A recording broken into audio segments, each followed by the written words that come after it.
Hello my loves, welcome back to my channel. Another episode of Juiciness, and today we're talking about the two mistakes or some mistakes that women make in their marriage. And to be honest, it is a common one, especially with African women.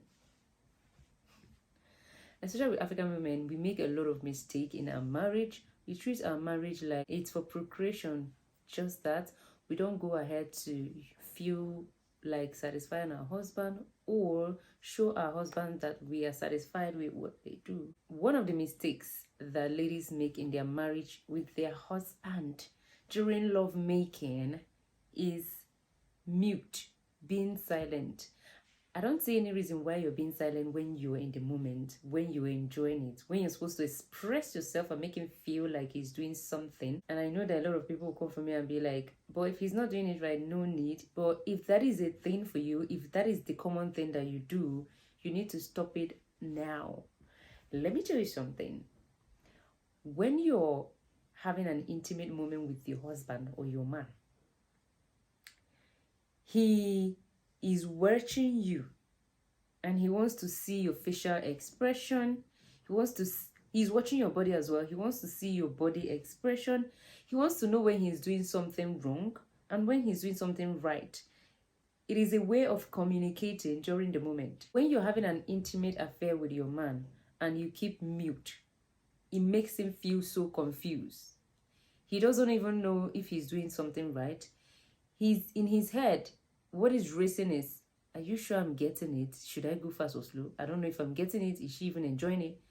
And whenever you start thinking of something else, apart from thinking of enjoying yourself in the moment, you're going out of the moment.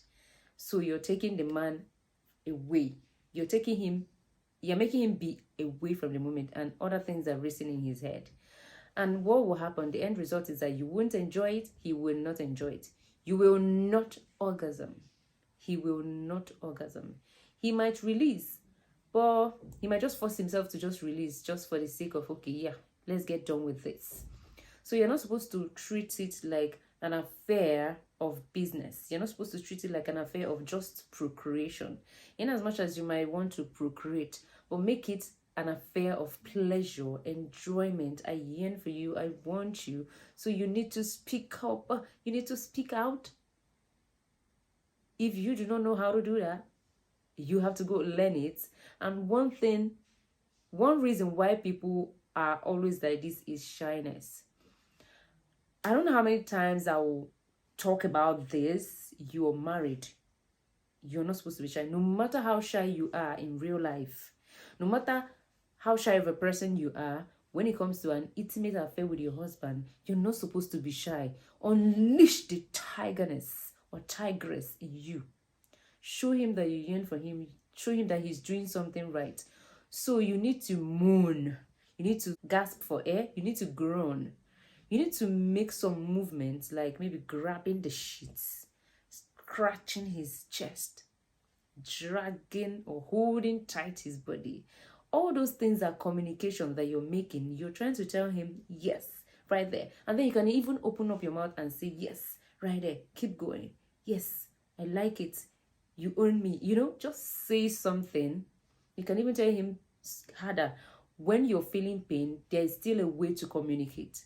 So when you keep mute or like you be like a log of wood during the moment, you're confusing your husband. You're even confusing your own body. Your husband, one thing is that you might not be enjoying what he's doing and he wouldn't know and he'll keep going. At the end of the day, you're the one feeling the hurt or pain. Now, when you're enjoying it and then you don't let him know, he will keep doing what he thinks will please you and he might distort the enjoyment you're already having. It boosts their ego. They want to see you express that way. In fact, after the moment, you can even still tell them how good they were. They like it. You are not feeling less of yourself when you praise them or tell them that they finished you. Babe, what happened today? Did you drink anything? My leg is just paining me. Or maybe when they are done, so if you can just lie helplessly on the bed and then they will feel like they have finished work.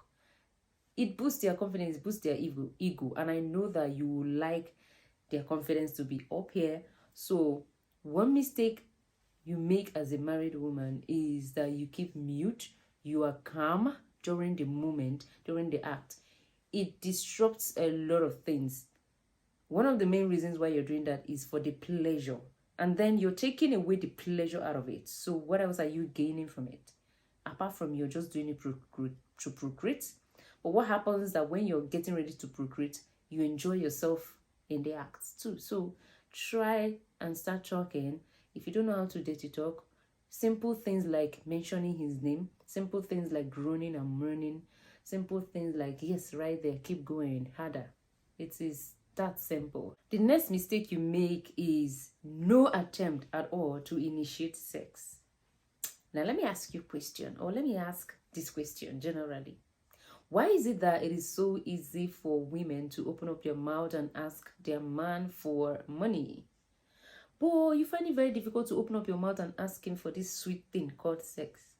Why? Is he not your husband? Why? It will be a pleasure to find out that you actually enjoy him, that the way he does it is sweet to you. If you don't initiate, it just means like he is forcing you to always have it with you. You never want him. You don't care for him. All you just care about is being a wife and running the errands at home. But when it comes to the moment when the both of you are supposed to take care of each other, you don't care. And maybe he taps you, just lie there like, oh, come grab this thing and get the F out. You're supposed to be initiating. I have a full video on how to initiate. There are ways you initiate. It can just be as simple as grabbing his joystick and telling him, like a command, I want you inside me. If you have never done this kind of thing before, you'll be shocked. Like, they have a lot of things going on in their head. It can just be like you just touching him. You send signals. It can just be as easy as you just touching, using your hands to touch and romance his body, and the next thing you are down there romancing it. Obviously, once you start romancing, that joystick there is going to stand and it's going to put him in the mood. It can just be you maybe kissing his neck and kissing his lips. Just start up something. It can just be you. If you're shy, you've just started it in person. A way that will help your shyness is maybe before he comes back from work, you can start with naughty chats.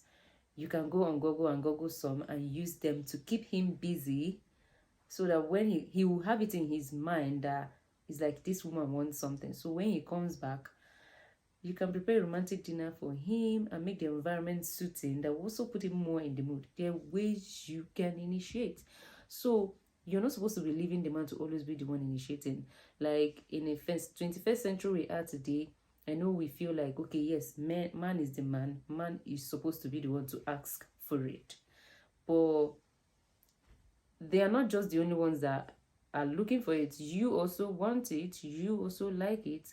You also need it. So you're supposed to open up your mouth and say it, or act, or just in any way possible, make him feel that you yearn for him, that you like him, and you enjoy sex with him. And another thing I must say is that if you want your man to lick your plate, but you cannot keep it clean down there, it is a big slap on womanhood. If you want your man to lick your plate, make sure that plate is neat. It mustn't be shaved, but just make sure you keep it neat. You can get it a little bit trimmed. Whenever you want to shave, scrub there. Use shaving cream, aloe vera, or whatever. Just make that place look appetizing. Let it look like fresh chicken out of the oven. If you notice any foul smell or anything that you don't understand, then make sure you go to it. Don't even waste time. Do something about it immediately. If your discharge changes color and you don't understand, ask your healthcare provider, because that's another thing. You need to be neat. You want him to lick your plate, be neat, because there is this scent that is natural there that smells like flesh, smells like skin, and once your husband puts his head there, he knows the way it should smell, like natural. But anything out of the ordinary, once he put his nose there, he will not, no matter how clean you later keep it, he wouldn't want to go there again. So you make sure you keep that place clean. Make sure you eat good food, good fruits that will make that place smell amazing or smell better. And stay away from infection. If you have any, you go treat it. shave well when you want to shave. If you're not shaving, make sure you wash well. Okay, if you have anything to say to me at all, leave it down there below in the comment section.